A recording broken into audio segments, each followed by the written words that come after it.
This is the story of a man named Stanley. Stanley worked for a company in a big building where he was employee number 427.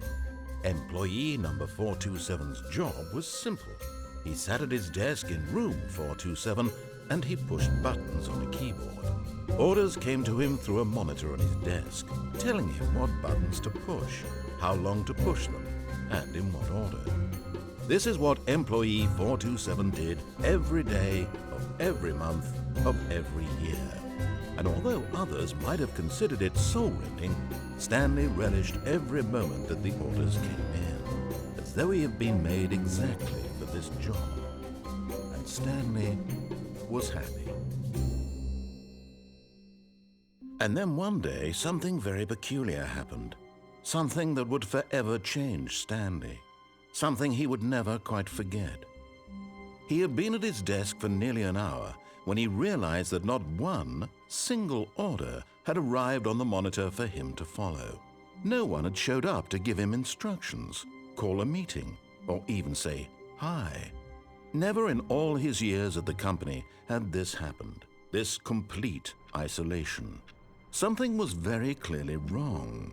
Shocked, frozen solid, Stanley found himself unable to move for the longest time.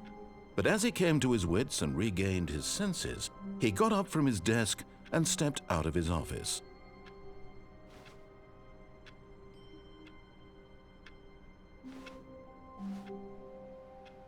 All of his co-workers were gone. What could it mean? Stanley decided to go to the meeting room. Perhaps he had simply missed a memo.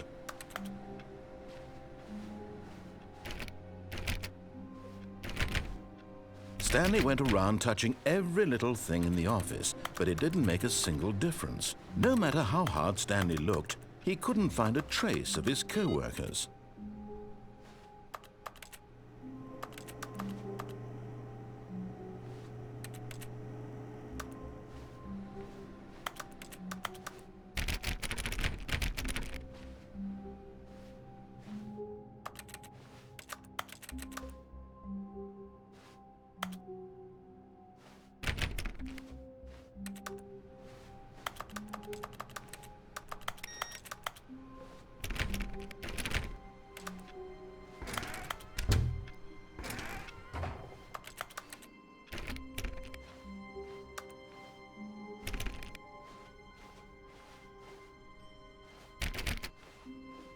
When Stanley came to a set of 2 open doors, he entered the door on his left.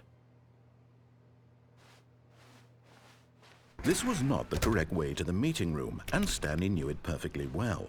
Perhaps he wanted to stop by the employee lounge first, just to admire it.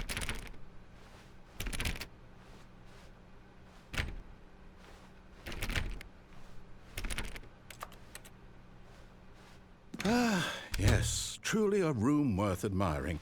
It had really been worth the detour after all, just to spend a few moments here in this immaculate, beautifully constructed room. Stanley simply stood here, drinking it all in.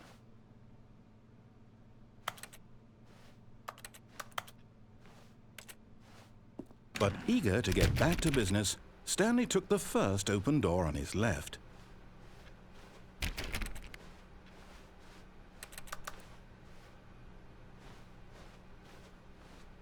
Stanley was so bad at following directions, it's incredible he wasn't fired years ago.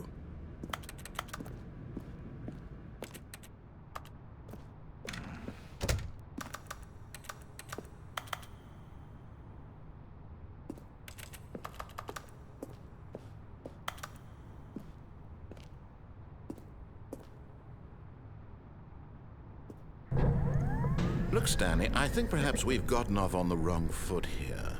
I'm not your enemy, really, I'm not. I realize that investing your trust in someone else can be difficult, but the fact is that the story has been about nothing but you all this time. There's someone you've been neglecting, Stanley. Someone you've forgotten about. But in his eagerness to prove that he is in control of the story and no one gets to tell him what to do, Stanley leapt from the platform and plunged to his death. Good job, Stanley. Everyone thinks you are very powerful.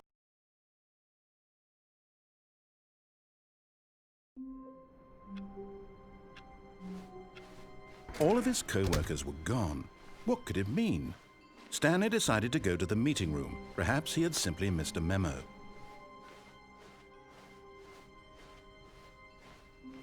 When Stanley came to a set of 2 open doors, he entered the door on his left.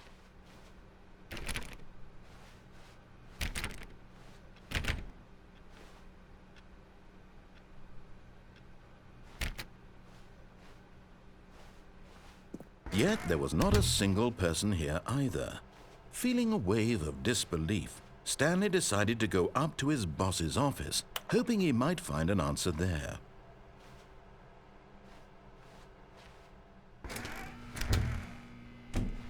Stanley stepped into the broom closet, but there was nothing here, so he turned around and got back on track.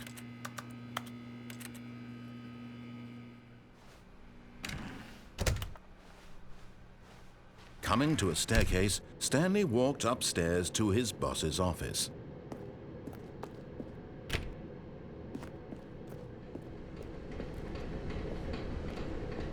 But Stanley just couldn't do it.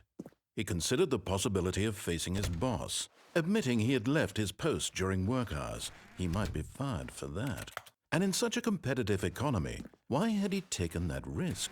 All because he believed everyone had vanished? His boss would think he was crazy. And then something occurred to Stanley. Maybe, he thought to himself, maybe I am crazy. All of my co-workers blinking mysteriously out of existence in a single moment for no reason at all? None of it made any logical sense. And as Stanley pondered this, he began to make other strange observations. For example, why couldn't he see his feet when he looked down? Why did doors close automatically behind him wherever he went? And for that matter, these rooms were starting to look pretty familiar. Were they simply repeating? No, Stanley said to himself, this is all too strange. This can't be real. And at last, he came to the conclusion that had been on the tip of his tongue. He just hadn't found the words for it. "I'm dreaming!" he yelled.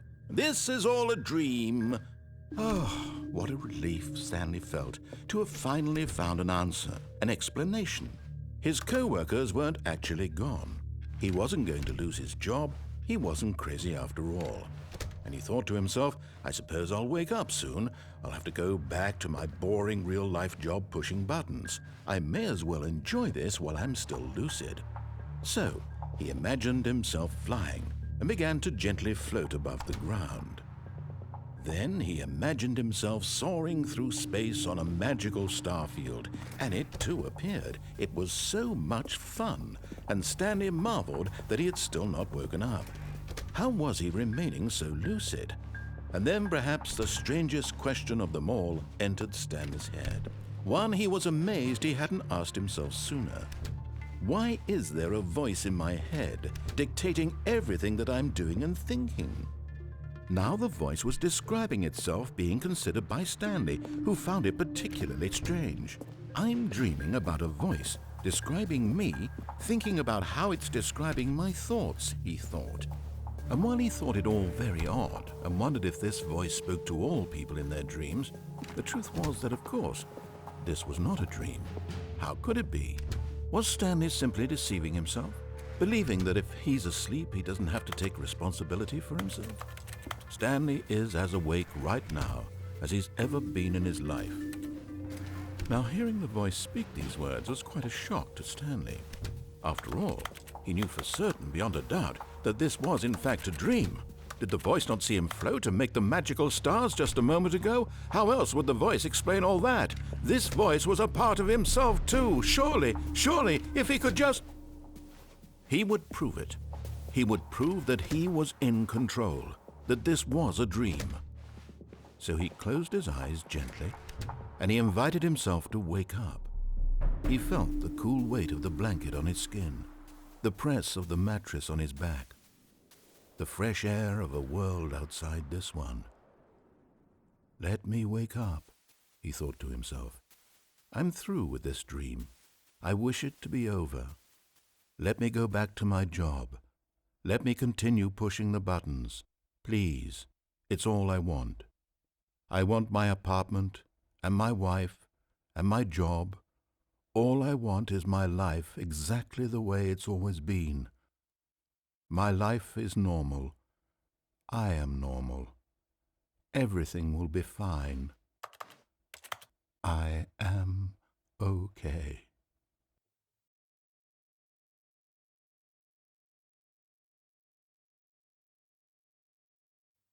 Stanley began screaming. Please, someone, wake me up. My name is Stanley. I have a boss. I have an office. I am real. Please, just someone tell me I am real. I must be real. I must be. Can anyone hear my voice? Who am I? Who am I? And everything went black.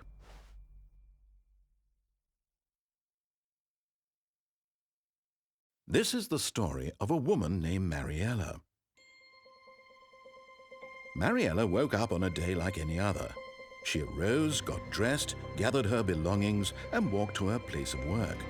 But on this particular day, her walk was interrupted by the body of a man who had stumbled through town talking and screaming to himself, and then collapsed dead on the sidewalk.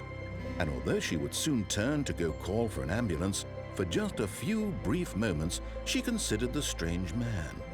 He was obviously crazy, this much she knew. Everyone knows what crazy people look like. And in that moment, she thought to herself how lucky she was to be normal. I am sane. I am in control of my mind.